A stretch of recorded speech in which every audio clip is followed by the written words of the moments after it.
Selamat sore, perkenalkan kami mahasiswa dari program studi D3 Keperawatan ED.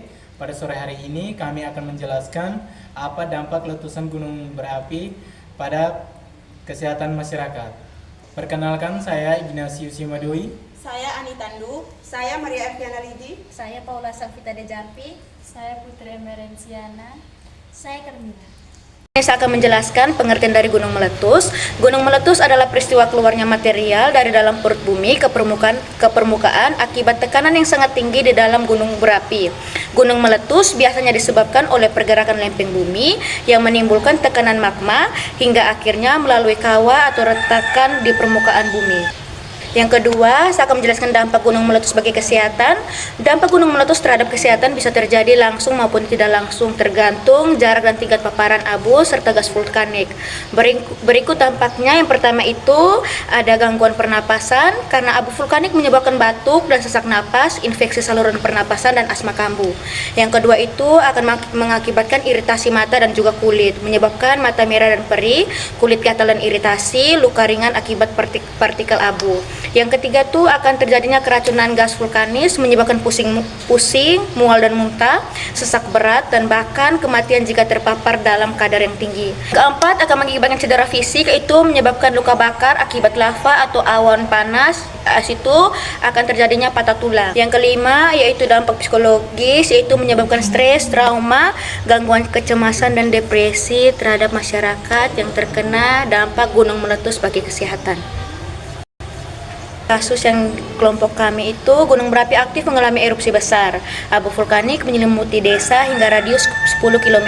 Aktivitas pertanian lumpuh dan warga dievakuasi ke pengungsian. Pada fase awal, warga mengalami sesak napas, iritasi mata dan batuk. Penderitaan asma mengalami kekambuhan. Masker dan layanan kesehatan terbatas. Dalam beberapa minggu, kasus ISPA meningkat, terutama pada balita dan lansia. Kesehatan ibu dan anak mulai terganggu akibat keterbatasan pangan dan layanan kesehatan. Dalam beberapa bulan, paparan abu berulang menyebabkan gangguan paru kronis.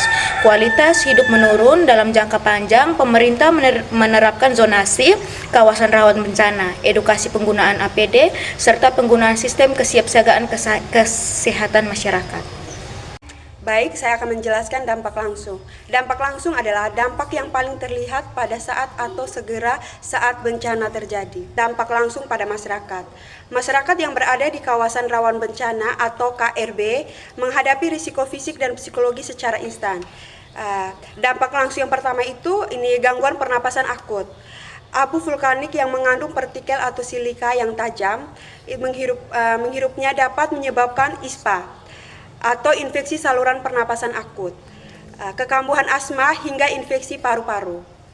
Yang kedua, iritasi mata dan kulit.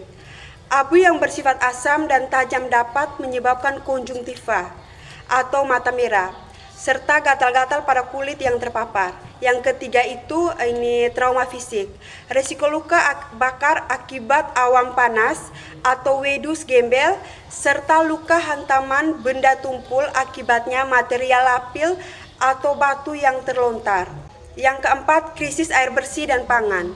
Sumber mata air sering tercemar abu dan lahan pertanian rusak seketika, memicu masalah sanitasi dan gizi di pengungsian. Yang kelima itu dampak psikologis. Ketakutan luar biasa, kehilangan harta benda, dan harusan mengungsi secara mendadak sering memicu respon stres akut. Baik, sekarang saya akan menjelaskan dampak jangka pendek. Sebelumnya, dampak jangka pendek adalah dampak yang terjadi setelah beberapa hari sampai minggu setelah terjadinya bencana yang berkaitan dengan kondisi lingkungan dan sosial pasca bencana. Baik, yang pertama itu ada masalah kesehatan di pengungsian. Konsentrasi massa di tempat pengungsian dengan fasilitas terbatas memicu bencana kedua berupa penyakit menular. Pertama itu ada penyakit pencernaan akibat sanitasi yang buruk dan akses air bersih yang terbatas. Kasus diare atau muntaber biasanya melonjak dalam hitungan hari. Kedua itu ada penyakit kulit. Keterbatasan air untuk mandi dan pemakaian fasilitas MCK, mandi, cuci dan juga kakus secara bersama-sama memicu penyebaran jamur kulit dan kudis atau skabies. Yang ketiga itu lanjutan ISPA, paparan debu yang masih mengendap di lingkungan permukaan membuat infeksi saluran pernapasan menjadi kronis pada anak-anak dan juga lansia. Terus kasus yang kedua itu kelumpuhan ekonomi lokal. Masyarakat mulai merasakan kehilangan sumber pendapatan secara nyata. Yang pertama itu masyarakat merasakan gagal panen total. Tanaman yang tertutup abu vulkanik akan mati dalam hitungan hari karena tidak bisa berfotosintesis dan terkena suhu panas, menyebabkan petani kehilangan modal dan pendapatan. Kedua itu kematian hewan ternak. Biasanya ternak mati karena menghirup abu atau kelaparan karena rumput tertutup material vulkanik yang bagi banyak warga pedesaan adalah tabungan utama mereka. Yang terakhir itu penutupan akses dagang, pasar dan juga toko-toko tutup dikarenakan distribusi logistik terputus, memicu kenaikan harga bahan pokok di sekitar wilayah yang bencana.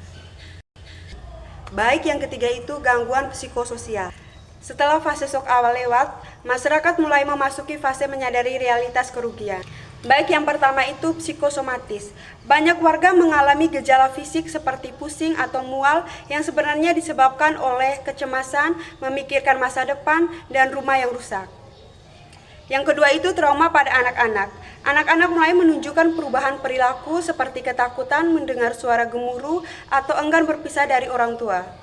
Selanjutnya saya menjelaskan yang keempat itu kerusakan infrastruktur lingkungan, pencemaran sumber air permanen, sumur gali dan sungai yang tertutup, material vulkanik tidak bisa langsung digunakan kembali, memaksa masyarakat bergantung sepenuhnya pada bantuan air tangki. Yang kedua, ancaman lahar dingin. Jika terjadi hujan beberapa hari setelah letusan material vulkanik di puncak gunung akan turun menjadi lahar dingin yang berpotensi merusak jembatan dan rumah warga yang selamat dari letusan utama. Jadi dampak jangka menengah itu terdiri ada 4 poin. Yang pertama itu krisis penyakit menular. Jadi di situ ada diare dan diare disantri karena masyarakat terpaksa memakai air yang tidak bersih untuk minum dan memasak. Dia itu ada bakteri mudah masuk ke tubuh. Kemudian yang kedua itu penyebaran faktor penyakit. Gunanya air bekas lahar atau hujan menjadi tempat perkembangbiaknya nyamuk. Itu terjadinya penyebaran DBD atau malaria. Yang ketiga itu masalah gizi dan imunitas. Terjadi karena pertanian rusak dan distribusi makanan belum pulih. Ada malnutrisi pada balita dan lansia, akses terhadap makanan bergizi, sayur, protein terbatas. Kemudian ada balita dan lansia itu rentan terkena karena kebutuhan gizinya tinggi. Jadi akibatnya itu berat badannya turun, daya tahan tubuhnya itu melemah, mudah terkena infeksi. Kemudian itu ada gangguan pernapasan kronis. Terjadi karena abu vulkanik masih berterbangan di lingkungan meskipun letusannya sudah berakhir. Saya akan menjelaskan dampak jangka panjang. Dampak jangka panjang biasanya muncul berbulan-bulan dan bertahun-tahun. Setelah letusan berakhir, fokus pada kerusakan permanen dan perubahan struktur sosial kesehatan. Berikut adalah contoh singkat dampak jangka panjang pada masyarakat. Yang pertama, gangguan kesehatan kronis, penyakit paru obstruktif kronis atau PPOK. Kerusakan paru permanen akibat paparan jangka panjang silika dalam abu vulkanik. Masalah psikologis, gangguan stres pasca trauma yang tidak tertangani memicu depresi atau kecemasan kronis akibat kehilangan tempat tinggal dan keluarga. 2. Perubahan sistem kesehatan. Alih fungsi fasilitas. Puskesmas atau rumah sakit yang hancur terpaksa beroperasi di bangunan darurat dalam waktu lama, menurunkan kualitas layanan medis umum. Beban ekonomi kesehatan, mungkinnya biaya pengobatan jangka panjang bagi warga yang mengalami cacat fisik atau penyakit pernapasan menahun. 3. Tiga, perubahan lingkungan dan sosial.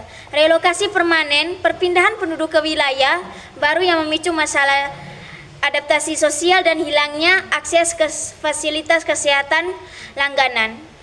Degradasi kualitas air, perubahan kimiawi air tanah yang menetap berpotensi memicu masalah kesehatan ginjal atau sistemik di masa depan.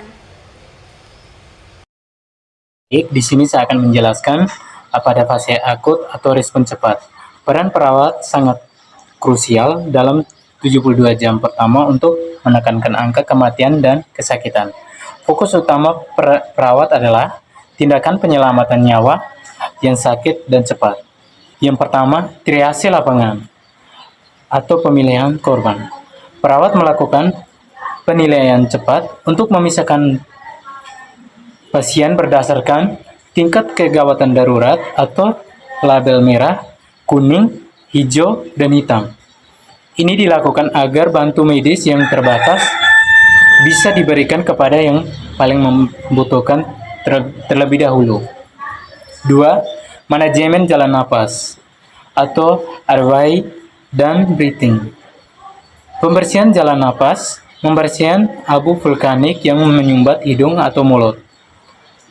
Terapi oksigen, memberikan bantuan oksigen atau ambulasi pada korban yang mengalami sesak napas berat akibat trauma inhalasi atau menghirup udara panas atau debu penyakit. 3. Penanganan luka bakar atau trauma.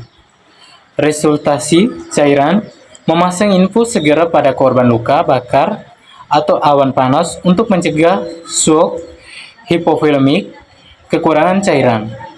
Perawat luka darurat melakukan irigasi atau pembilasan luka dari material vulkanik dan penutupan luka sementara untuk mencegah infeksi awal. Yang keempat, dokumentasi mata dan kulit. Melakukan irigasi mata menggunakan cairan selain NaCl 0,9% untuk membuat partikel abu yang tajam dan korosif guna mencegah kerusakan kornea permanen pada masyarakat. 5. Stabilisasi dan transportasi atau evakuasi. Menyiapkan pasien untuk dirujuk ke rumah sakit yang lebih memadai. Memastikan kondisi vital pasien stabil selama perjalanan di dalam ambulans atau kendaraan evakuasi. Baik, di sini saya akan menjelaskan tentang kesiapsiagaan jangka panjang. Kesiapsiagaan jangka panjang adalah upaya yang dilakukan sebelum dan setelah bencana untuk mengurangi risiko dan meminimalkan dampak jika terjadi letusan kembali. Jadi yang pertama itu ada penetapan zona kawasan rawan bencana atau KRB. Wilayah di sekitar gunung dibagi menjadi beberapa zona, yaitu rendah, sedang, dan tinggi risiko. Tujuannya agar masyarakat tahu daerah mana yang aman dihuni dan di mana yang harus dikosongkan saat status meningkat. Terus yang kedua, ada simulasi evakuasi rutin. Masyarakat dilatih secara berkala tentang cara menyelamatkan diri, jalur evakuasi, dan titik kumpul. Ini bertujuan agar warga tidak panik dan sudah tahu apa yang harus dilakukan saat sirene berbunyi. Yang ketiga, ada peringatan dini. Gunung dipantau terus-menerus menggunakan alat seismograf dan pemantauan visual. Jika aktivitas meningkat, sirene atau pengumuman resmi akan diberikan lebih awal agar warga bisa segera mengungsi. Baik, yang keempat ada edukasi menggunakan masker atau APD. Masyarakat diedukasi untuk menggunakan masker dan pelindung mata saat terjadi hujan abu agar terhindar dari gangguan pernapasan dan iritasi. Terus yang kelima, ada penguatan fasilitas logistik. Pemerintah menyiapkan gudang logistik, jalur evakuasi permanen, serta memperkuat fasilitas umum agar siap digunakan saat darurat. Sekian penjelasan kami. Semoga materi yang kami jelaskan dapat berguna bagi untuk semuanya. Terima kasih. Bye-bye.